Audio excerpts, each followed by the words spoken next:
Help support AMTV by becoming a patron, an AMTV staff member, and following us over on Twitter.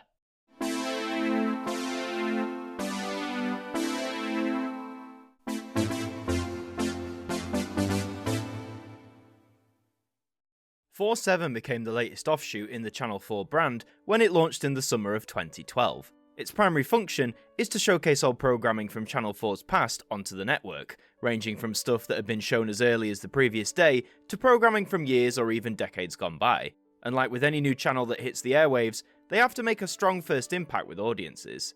One key way to do that is with your idents. So today, we'll be looking at the sequences that either launched with 4SEVEN or followed shortly after, with many of them still in use on the channel today, over a decade later. And to start things off, we'll be going for a dip in the swimming pool.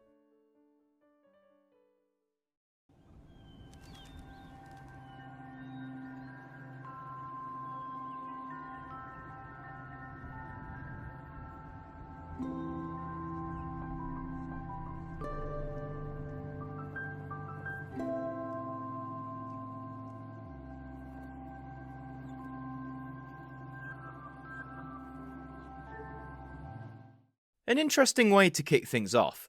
As the title would suggest, our setting is an outdoor pool, which looks quintessentially British in its design. By that I mean, it looks both appealing, but in a charmingly cheap fashion, just like all the best outdoor pools. It's serene enough that it looks nice to the eye, but everything feels slightly sparse. If this is a pool, where are all the people? I understand that the 3D nature of the ident would maybe make things a bit tricky to realise, but the sight of this seemingly abandoned pool feels more like the setting up for a horror film rather than a calm and pleasing television ident. What I do like though is the 4SEVEN logo itself.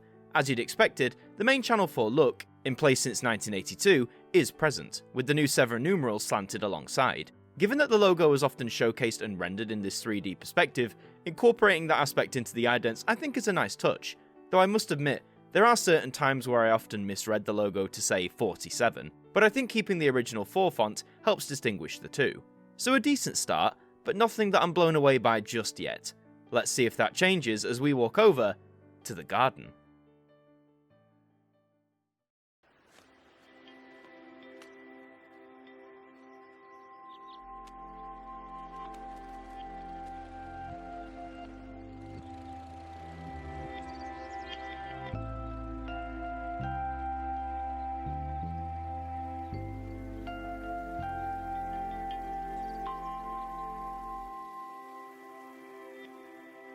A clever bit of visual imagery here, but I'm not sure that it works the best. Starting with what I do like, this setting is infinitely more welcoming than the abandoned pool. The lush greens of the place create this sense of warmth, and I know millions of people enjoy nothing more than tending to their gardens on a warm but not too warm day.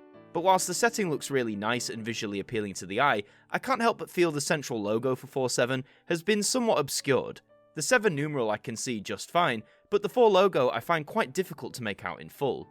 Now granted, my eyesight is far from the best, but I've always felt if your main logo or station identifier isn't clearly recognisable, then something down the line has gone wrong. I can see what they were going for, absolutely, and conceptually, it's quite a neat concept, but in terms of the execution, as gorgeous as the setting is and as calming as it can come across, I feel ultimately it does slightly miss the mark. We're moving away from nature now, and moving towards what could be one of the most stressful things man has created, the Spaghetti Junction.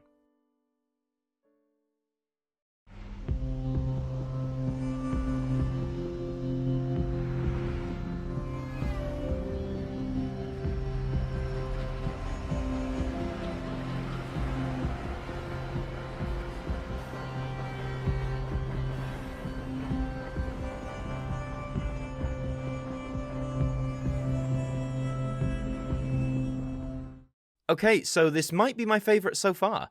I'd take nature over a man-made monstrosity like this any day, but I have to admire the artistry and creativity behind the sequence. The Spaghetti Junction itself is just north of Birmingham, and is the bane of many drivers, but the complexities and frustrations of the Spaghetti Junction have been moulded and manipulated into something much more appealing. At this high distance, we can just about make out the several cars below driving around, and this time the 4 logo and the 7 numeral respectively are quite clear to see. That's helped by the fact that the 4 logo has kept its unique detail, with the buildings making it up being adorned with those extra touches. One thing I haven't yet mentioned in these idents is the music. So far, they've all gone for a very minimal yet soothing piece, something designed to make you feel relaxed and at ease before your upcoming programming. And whilst it does fit and sound lovely on the ears, I am surprised, since this is a Channel 4 offshoot, that by contrast we haven't also had something more loud and boisterous. But to focus on the good once more, the overall image of this looks stunning. The 3D incorporations to fit the logo blend in seamlessly, and the sheer span of the surroundings looks great too. This is the winner for me, so far, but I would like something a little less laid back and something more loud and in your face. We'll see if we find it at the supermarket.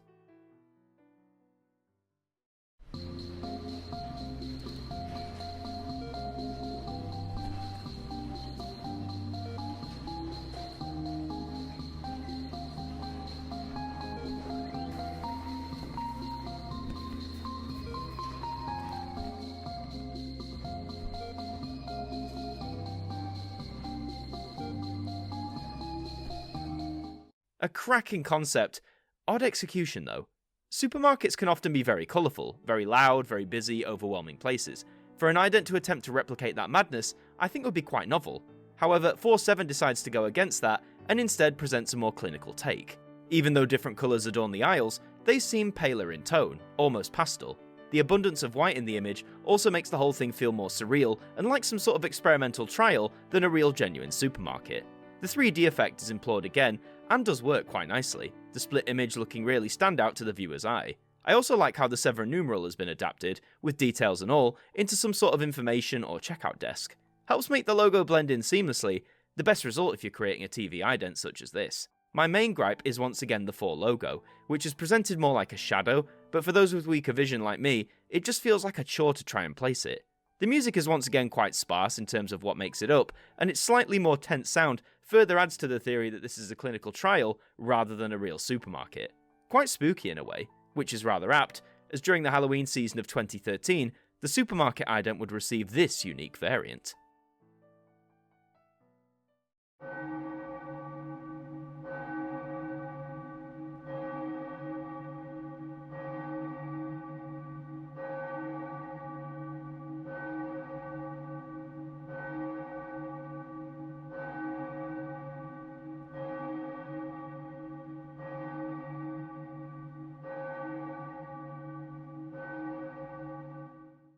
Well, bet you weren't expecting that.